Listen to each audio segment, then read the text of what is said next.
میدونی خیلی وقتا فکر میکنیم تنهایی فقط یه حس شخصیه. مثلا وقتی تو جمعی هستیم که هیچکس حرفمون اینو نمیفهمه، یا وقتی شب با کلی فکر و قصه تنها میمونیم. اما واقعیتش اینه که تنهایی فقط یه حس شخصی نیست. تنهایی یه ابزار قدرتمنده که همه حکومت‌های دیکتاتوری ازش استفاده میکنن. هانا آرنت، فیلسوف بزرگ قرن 20، یه حرف خیلی مهمی داره. میگه تنهایی همون خاکیه که ترور توش رشد میکنه. چون حکومت‌های استبدادی قبل از هر چیزی سعی میکنن آدما رو از هم جدا کنن. چون خوب میدونن قدرت واقعی وقتی شکل میگیره مردم کنار هم باشن.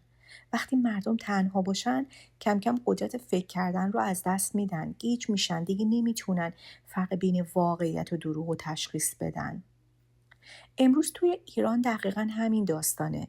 سالهاست جمهوری اسلامی با قصه های دروغ خودش بین مردم دیوار کشیده.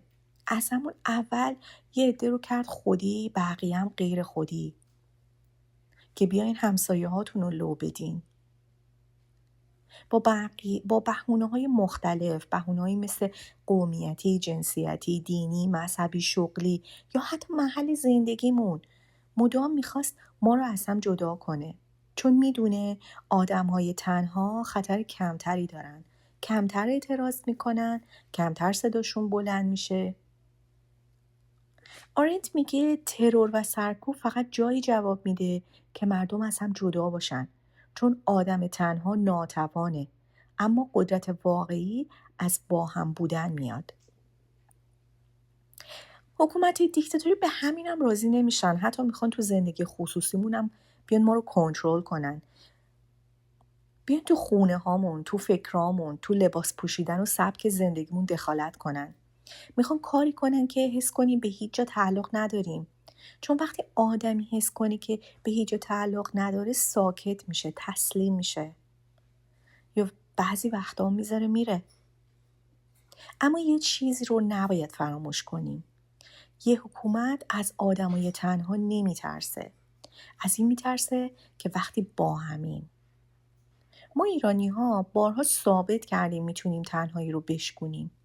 از دی 96، آبان 98، خیزش 401، هر بار که کنار هم بودیم رژیم مجبور شد عقب نشینی کنه. هر بار همدیگر رو پیدا کردیم قوی تر شدیم. آره، راه آزادی سخته، اما تنها راه شکست دادن استبداد همینه که کنار هم بمونیم. باید دوباره با هم حرف بزنیم، شبکه بسازیم، به هم اطمینان کنیم، نذاریم حکومت ما رو منزوی کنه. باید بدونیم که حکومت از حقیقت و صدای ما میترسه. پس سکوت نکنیم، تنها نمونیم، به هم اعتماد کنیم و ادامه بدیم.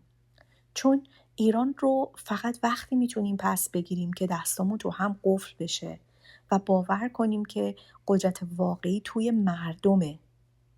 وقتی که با هم باشیم، آینده ایران به همین اتحاد بستگی داره.